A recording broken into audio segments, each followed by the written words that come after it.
कि जनती जे लागी हाथे यारी बेटी रखती तोहके कुंवार भले जमाना दी गारी बेटी रखती तोहके कुंवार कह के मेहनत मजदूरी खुशी खुशी जी हार खुशी खुशी जी हा हो दारू में जहर बाए पापा ईद सवायापन सोने के चिड़िया लाज बचावा तू खाला किरिया।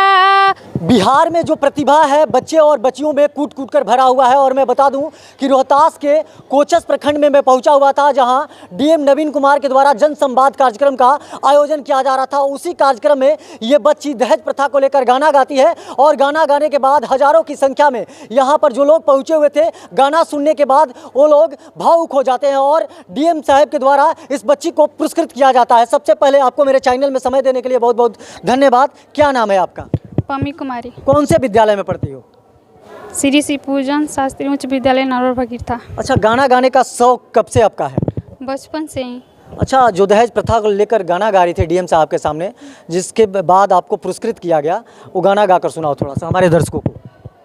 कि जनती जे लागी हाथे यारी बेटी रखती तोहके कुंवार जनती जे लागी हाथे यारी बेटी रखती तोहके कुंवार भले जमाना दी गारी बेटी रखती तोहके कुंवार भले जमाना दी गारी बेटी रखती तोहके कुंवार के जतन केहू के खैले होई है दुलारा बेटौआ ओ तने खियावले हो खबू दूध भात कौआ छीटी के आंगना ओ सारी ये बेटी रखती तोहके कुंवार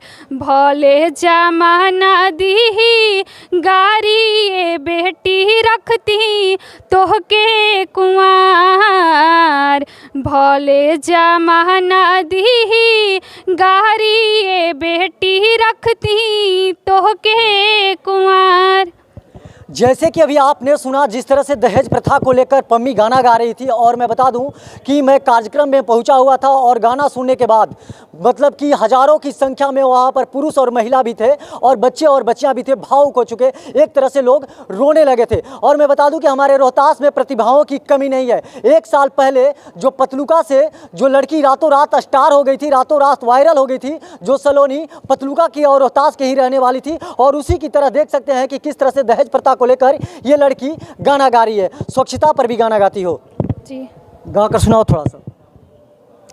कि देसवायापन सोने के चिड़िया लाज बचावा तू खाला किरिया लागल बांकलंक भारत माई पे लागल बांकलंक भारत माई पे ध्यान अब दे दा तू सफाई पे ध्यान अब दे दा तू सफाई पे सड़किन पर फेंकाता कूड़ा स्वच्छ भारत के सपना अधूरा सड़किन पर फेंकाता कूड़ा स्वच्छ भारत के सपना अधूरा उठता सवाल बुराई पर उठता सवाल बुराई पर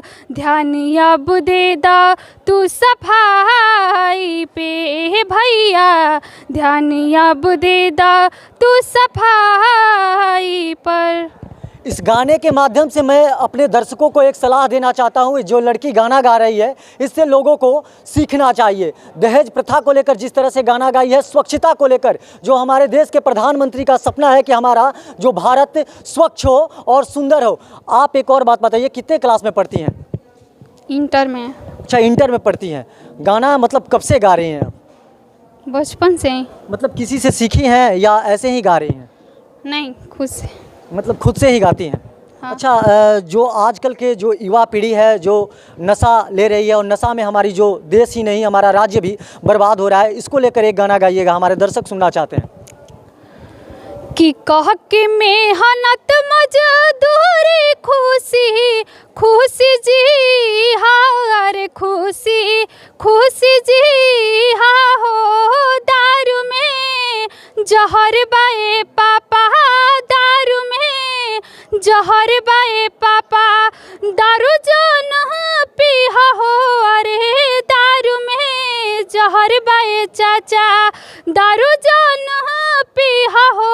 अरे दारू में जहर बाए पापा।